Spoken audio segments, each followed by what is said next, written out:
So, now that the Crown Tundra and Isle of Armor have fully released, I think it's time for us to go back and take a look at all these secrets and Easter eggs from the Pokemon Sword and Shield games that you may have missed or may not have heard about. Of course, some of these you may have at this point, but I thought we'd just do a kind of compilation video of all the things that we talked about previously in a single one. So here are the Sword and Shield, Isle of Armor, and Crown Tundra secrets and Easter eggs. We got about 30 of them. Let's get started. So since this is a mixed list, we're going to start off with the Crown Tundra first. So the first Easter egg here is going to be from the Crown Tundra, which is to find Oleana. Now this Easter egg requires you to actually finish pretty much most of the Crown Tundra main story, then head over and talk to Peonia. Once you talk to her a few times, eventually there will be a prompt for a conversation where she tells you about this mysterious woman who shows up over at the cemetery next to a grave every single night for the last few nights. Well, you then head over to this gravesite and you will find Oleana, who came to the Crown Tundra in search of, Chairman Rose, which turns out, was actually a misconstrued thing because it was actually Peony. So yeah, kind of strange, but she gets confused. She realizes, Chairman Rose isn't there, so she just heads off, from that point. And we also learn from this, a few things about Peony as well, because they are brothers, him and, Chairman Rose, they are brothers, which also means then that, this is kind of an interesting dynamic there. We also learn about Peony's, background and the fact that he used to be a gym leader, but then when his, brother became the chairman, he kind of left the league. He didn't want to be a gym leader anymore because he just didn't want to be close to him in a sort of way of, sense or whatever you want to really refer to it as. But yeah, that's the first one. Next up is one of the Easter eggs that you may see during the base game of Sword and Shield, but this also kind of happens towards the, I guess, latter half of the game, more towards the post game, where if you head to this building in Chichester, what you will find there is kind of intriguing. It's basically these people in the hotel who have this one guy who's acting like sort of Sherlock Holmes, like detective, investigator, whatever, and he's trying to figure out who stole the berries. Now, it then accuses a bunch of people and he allows you to help him,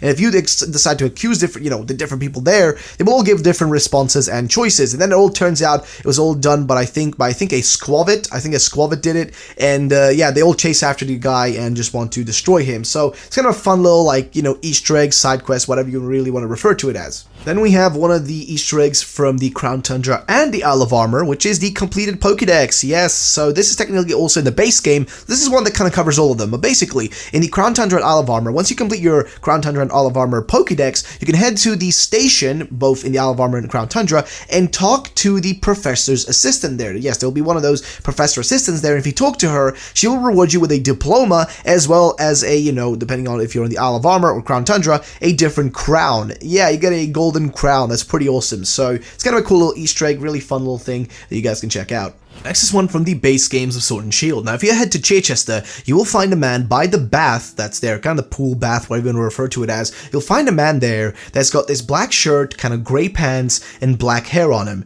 Now, if you look at this guy and you actually talk to him, he will say that the statue in front of him, or the engraving on the wall, is basically just say, is that a Persian engraved on this wall? That's what he will basically talk to you about. And what's really interesting is Persian is actually one of the main Pokemon of Giovanni, and this guy looks basically just like Giovanni. I mean, he's literally got the hair and everything, the outfit looks very similar to him, and in the Pokemon anime right now, Giovanni's actually kind of traveling through the Galar region. So yeah, is it possible Giovanni showed up now in the Sword and Shield games and is just kind of chilling there, just looking at this engraving that looks to him like Persian?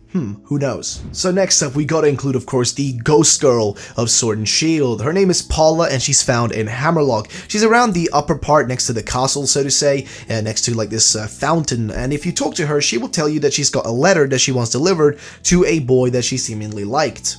So then once she hands you this old letter, you will notice as a player that it is sort of old and really strange and, well, pretty much destroyed in a sense almost. But yeah, she will give that to you, and then you just simply gotta head to Balumlia and into this house. That's pretty much the first house once you get there. Once you enter it, you'll find an old man. If you interact with this old man, he will tell you that yeah, he does remember Paula, but this old man doesn't look like a boy that's in her age, which is really strange, right? And he will tell her that he used to know her, but that they kind of got into a little bit of a scuffle and fight, and then he, moved away, and, he didn't really know what happened to her. He knew that she was sick before he left, and, yeah, it kind of is self-explanatory in this point. Also, some weird weird little Easter eggs in the house here where Frank lives is that this house is really strange. These kids in his house, these I guess grandkids of his, one of them is like looking into a wall and just basically like just seemingly seeing ghosts. It's a really strange place, I will say.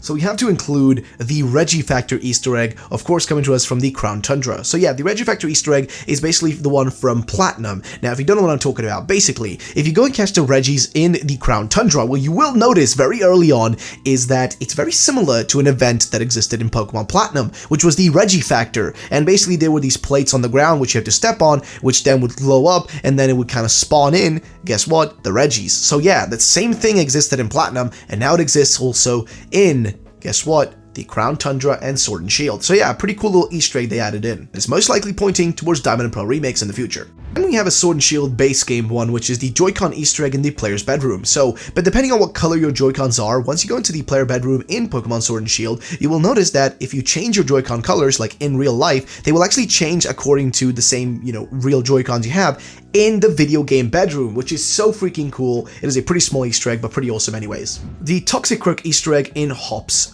house. Yes, so another one inside of the kind of player houses. I guess in this case not really a player house, but a character house. So in Hop's home, in his bedroom, you will see a statue of a Toxicroak, which is really strange because this Toxicroak statue is the same exact statue found in Pokemon Diamond and Pearl inside of one of the Pokemods. So yeah, this is really odd. Again, seemingly another hint towards Diamond and Pearl remakes, possibly. But yeah, weird little Easter egg. What do you guys think about it? However, next we have Mustard from the Isle of Armor. Now, once you've kind of started the introductory part of the Isle of Armor and you come inside and you talk to Mustard a few times, he will kind of send you out to go on a little bit of a journey, but he will then go into his sort of living room and sit there with Joy-Cons in his hands, playing something on the TV, and guess what he's playing? Pokemon Quest. Yeah, a game that is available on the Nintendo Switch and also, of course, on mobile, which, yeah, he's having fun with it. It's really strange that game never got an update, but it is what it is. Sword and Shield also has a Easter egg that exists in a lot of the other games, which is the birthday celebration. So if you enter in what your birthday is in the games, then guess what? Confetti will show up on your birthday, and there'll be candles in your cooked curry in the game whenever it is your actual birthday, which you set within the games and whatnot. So yeah, it's a pretty awesome little, Easter egg and random little secret. So this one also comes to us from the base game of Sword and Shield, but did you know that the numbers on the Galar Gym Leader's shirts correspond to Japanese jokes that were actually, this is kind of explained by Gaijin Hunter on Twitter, but basically, the numbers on their back correspond to something. So for example, the one on, Milo's back actually corresponds to like a food joke or a joke about farming and stuff like that. So yeah, each one of those corresponds to something. I'll put an image on the screen here, which you guys can stop the video for and actually check what they all refer to, because otherwise it will take me quite a long time, but look at what the oldie references are too.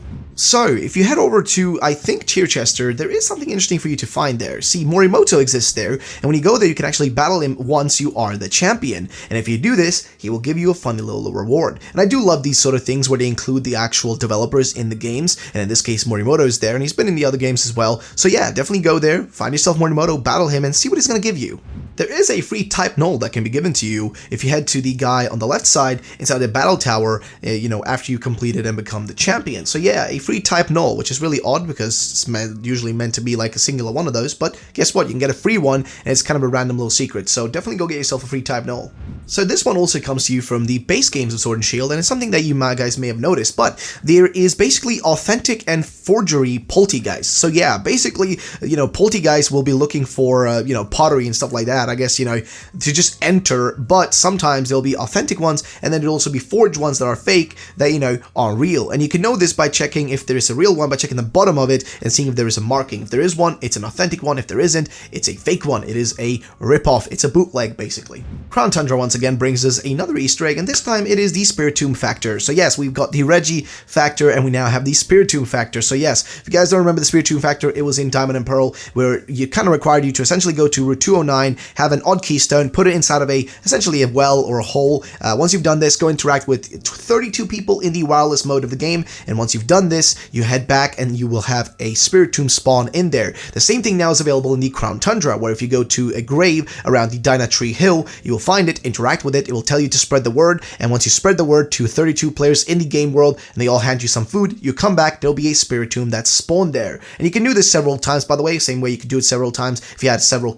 odd keystones stones back in the original Diamond and Pearl game. So a pretty cool Easter egg, and also hint again towards Diamond and Pearl remakes. Isle of Armor Easter eggs are far and few in between, but this one is pretty cool. So once you give 1,000,000 watts to Honey in the Isle of Armor, she will battle you, which is really freaking awesome. So yeah, she's got an interesting team, and I think it's a really random fact that they also allow her to battle, which by the way, she's got a pretty strong team, by the way. She's not to mess around with. So yeah, give her 1,000,000 of watts, which actually feels like a bit of a scam. It feels like she's really ripping you off if you think about it. And she initially promises to, you know, kind of give you a battle with somebody else, which we're going to talk about in the next Easter egg, actually. So your next Easter egg is that before you battle her, you know, Honey that is, she actually calls a champion from a different region to battle you, right? But apparently that champion says from that different region that it's too far away for them to come over for a pickup match. You know, seems like a little bit pointless. Now, what could this, you know, other gym, you know, I'm not gym leader, but champion from this other region be? It definitely isn't Galar, because that's really close by, but where could they be? What other, you know, region are they in? Is it maybe Kalos, or maybe possibly from the Sinnoh region? Because we are told, you know, by Mustard that this isn't over. There's going to be more things happening, so who knows what's happening there? Is it maybe, you know, Cynthia or somebody else? What do you guys think about that? However, there is more to the Isle of Armor when it comes to Easter eggs, and that's of course going to be the Diglett side quest Easter egg, or whatever you want to really refer to it as. I think the more Easter eggy part and secret about it is what you get rewarded with if you actually find a bunch of the Diglets. You know, of course, it's just a bunch of, you know, Alolan Pokemon, but at the bottom, depending on what starter Pokemon you chose, a corresponding, you know, starter Pokemon from the Alola region, depending on the typing you chose, will be given to you. So, for example, if you chose, I don't know, Grookey, you'll be handed a Rowlet, etc., etc. So, a pretty fun little thing that you can do. If you guys haven't done the Alola, you know, Diglett thing yet, the quest, please do it. It's pretty awesome. The Isle of Armor does bring even more heat though. See, around the actual island, there are loads of characters that you can talk to that will then trade you Kanto and Home forms of different Pokemon, but you gotta give them the Galarian version of those corresponding Pokemon. So there'll be some people maybe looking for a Galarian, you know, Meowth, and then they'll give you a just Kanto Meowth in return. So go look around, you'll find a bunch of these ladies. They're actually, you know, always like these ladies that are around the island. Go talk to them, and you may be rewarded with some awesome, you know, Kanto forms and Hoenn base forms of Pokemon, so go do that. This one's got to go out to the Isle of Armor and Crown Tundra though, and that is the Slowpoke, you know, evolution quest, I guess, which is really an interesting way to evolve the Pokemon. But basically, to get Slowpoke to turn into a Slowking or, you know, Slowbro, Galarian form, well, what you got to do is, first of all, get yourself a bunch of Galarica twigs, about 15 or so. Then you got to head over to talk to these people. Now, in the Isle of Armor, there's this lady out on the Rotom Island, whereas in the Crown Tundra, there's this lady hidden inside of a cave right next to the, you know, ocean and sea right there in the game. So once you get to these places, talk to these ladies, they'll make you a Galarica, you know, wreath if it's Crown Tundra for the Galarian Slowking, and I can't remember what the other is. I think it's like a bracelet or something like that for the Galarian Slowbro. And once you give them to your Slowpoke, it will evolve to either one. So it's a pretty fun little, you know, secret and side quest thing for you to do. There is more things to do in the Isle of Armor though in terms of Easter eggs. So did you guys know there is an old man at the station back in the Isle of Armor who is in a little bit of trouble as he's kind of lost at the moment. He was headed towards Galar, but he got lost on the way, and now he's sort of broke. So he asks you if you could give him some money, and he'll be giving you some clothing in return. And if you give him about 3,000 Poké-Dollars, he'll reward you with some, you know, or not really reward you, but give you in return some pretty awesome outfits and armor for you to wear. Or not really armor, again, clothing, hats, shirts, etc. Hoodies, you know, stuff like that. It's a pretty cool little, you know, secret that I think is really awesome. I think the outfits also look pretty awesome as well. The Crown Tundra has something pretty awesome to it as well though, which is, did you guys know that if you're doing the Galar Star Tournament, you can unlock different characters, but some of the secret characters in there are actually Shieldbird and Swordward. So yeah, these guys are from the post-game of the base Sword and Shield games, and if you basically complete about 15 tournaments, you will be rewarded with these two characters to then be able to battle alongside them as well. So hey, head in, do a bunch of Galar Star Tournaments, and be rewarded with the ability to have these guys on your team. The next Easter egg comes to us actually from Turffield. So this is in the base Sword and Shield games, but if you head to Turffield and head up the hill towards where the giant outlook is on, you know, to the hill with the giant, you know, drawing on it, there will be a girl in a pink outfit. Now, if you talk to her, she'll tell you there's a treasure hidden in Turffield, and you can probably find it by interacting with the rocks there. Now, if you go and do this, as she said, you will maybe get something really interesting. And then she basically just gives you a riddle to follow, which goes like this. Seek yourself 3 standing stones, with grass before the other ones. Use well that strength, and find then the strength of its strength. In the end, dally not if you've a mind to find what time is left behind. So yeah, it's kind of an interesting little, I guess, riddle to look through, but then if you actually listen to what it says and follow along and go to all the rocks with the corresponding, typings to them, which go like this. So to do this, you gotta be quick, so get on your bike. Now first up, you head to the grass stone, which is next to the, Poke Center on the left side. Then you head to the water stone, which is actually up by the outlook, really close to it. Then you head to the fire stone, which is on the right side of the village, or to the east of the village. You go over there, you find it. And once you've done this, you get rewarded with an expert belt. If you talk to the girl again, she'll be surprised that you actually managed to find the treasure, which is pretty freaking fun.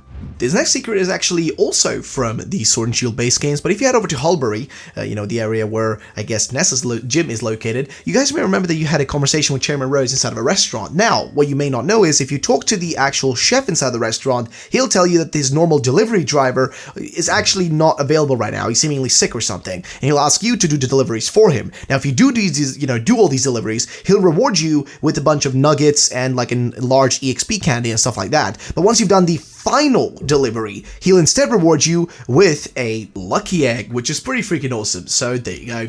Then we have another one from the Sword and Shield base games. Now this one is the Lost Minccino side quest, which I also think is a pretty secret and kind of odd little Easter egg thing you can do. Now, for the Minccino side quest to really work out, you gotta head over to Motostoke, where if you go up, the, I guess, elevator, you'll find this, child next to his, like, I guess, brother or whatever. You talk to him, he'll tell you he lost his Minccino. Then, if you, accept the quest, I guess, and then go and try to find it, you can find it next to the fountain, next to the actual gym in Motostoke. And if you find it, you gotta interact, or you just gotta go there, interact with the pond itself, and a little cutscene would play, and guess what? You can then return it to the kid, and you're done. It's pretty fun and random. Then we have the one that comes to us from Hammerlocks. Now here there is a lad, if you go towards the west of the actual town, there's a man who's waiting there, and if you talk to him, he'll ask you to give him a applin, which is fair enough, right? He just wants an applin that he wants to give to his girlfriend before he leaves the country. Now it turns out then that, that doesn't really work out. A cutscene plays, and, he's gonna give it to her, but he then realizes that, he has to actually catch his own applin to give to her, if he wants her to basically remember him better, right? Because he didn't actually put in the work to get one himself. So he'll basically give you the applin back, which, yeah, it's kind of a fun little, thing to do. It's just a random Easter egg. This one, however, is actually from the Crown Tundra. Now, this one is really interesting. Basically, it's about Cosmog. Now, you can get a free Cosmog actually by doing this. Now, what you gotta do? Well, basically, you gotta go through the story up to the point where the horses, the legendary horses that fuse with Calyrex, show up. Once those have shown up in the village, and the cutscenes happen and all that, and they're asking you to, go look for it and whatnot, then what you can do is enter one of the buildings in the Freezington, little town, and in there you'll see a Cosmog and a lady. If you talk to the lady, she'll give you the Cosmog because she saw you defending the village. So yeah, that's a way for you to get yourself a free Cosmog. Next is another little Easter egg, which a lot of people have probably found by this point in the Crown Tundra, but it's the Keldo one. So if you didn't know, in, Sword and Shield's Crown Tundra, you guys, once you've caught yourself the Terrakion, Virizion, and Cobalion by finding all their footsteps and finding them in their different locations and catching them, you put them all in your party, head to the Dynatree Hill, go into the water, and enter the small island. Put up your Pokemon camp, make a curry, and once you finish the curry and get out of Pokemon camp, there will be a random Keldeo spawn there, which is really awesome. There's another Easter egg here, though, which is that if you look by the tree on this island, there's actually a kettle with curry being cooked in it already, which is basically hinting at this being a side quest you can do, which is pretty freaking awesome. This is one from the base games, and that's just, it's kind of a across the whole game type of Easter egg, but there are several different, or rather actually two variations in terms of the shinies, as you guys may have noticed. There are the normal ones, and then there are also these square, kind of square sparkles ones, which also exist, which, yeah, it's kind of funny that they added different ones that, I'm not really sure why they even did that or what the big difference is. I mean, I feel like it would have been way cooler if they had variations on, shinies where there are normal shinies and then maybe like another, colored version that's even crazier rarity for maybe a few Pokemon. That would have been really cool, but hey, there is still this Easter egg as well. And last but not least, we have the Easter egg of the Meltan given to the Professor Lady over in, guess what, the Crown Tundra. So yeah, if you're in the Crown Tundra, you go to the station, you talk to the Professor Lady there, which of course also gives you the diploma and the crown for completing the Pokedex. If you show her a Meltan, she will reward you with a Meltan cap, I guess, or like a hat that basically has like, like a weird like cog on it and stuff like that, which is, or like a nut, one of those things. So yeah, it's pretty fun, it's pretty awesome. So it's the last Easter egg on this list. So there it is, ladies and gentlemen. I try to include them all as fast as possible. I didn't want to make this video way too long. It's about 20 minutes, you know, I would assume, in length so far. And yeah, thank you guys so much for watching. If you guys want to check out the previous videos, which covered these things a little bit more in depth, because this one was pretty quick, you guys can go check those out. We have the secret side quests in, you know, Sword and Shield games. We have the secret Easter eggs and side quests in the Crown Tundra, Isle of Armor, etc. Check all those videos out for more of this sort of stuff. And stay tuned for more videos in this vein. Also, guys, check out my new channel where I'll be doing more high-quality Pokemon content, as well as challenge runs, which is going to be called Ruffled. Yeah, it's going to be my other channel. If you guys want to go over there and subscribe, there's going to be a link down below. Please do that. Thank you so much for watching. Have a great day, and bye-bye, ladies and gentlemen.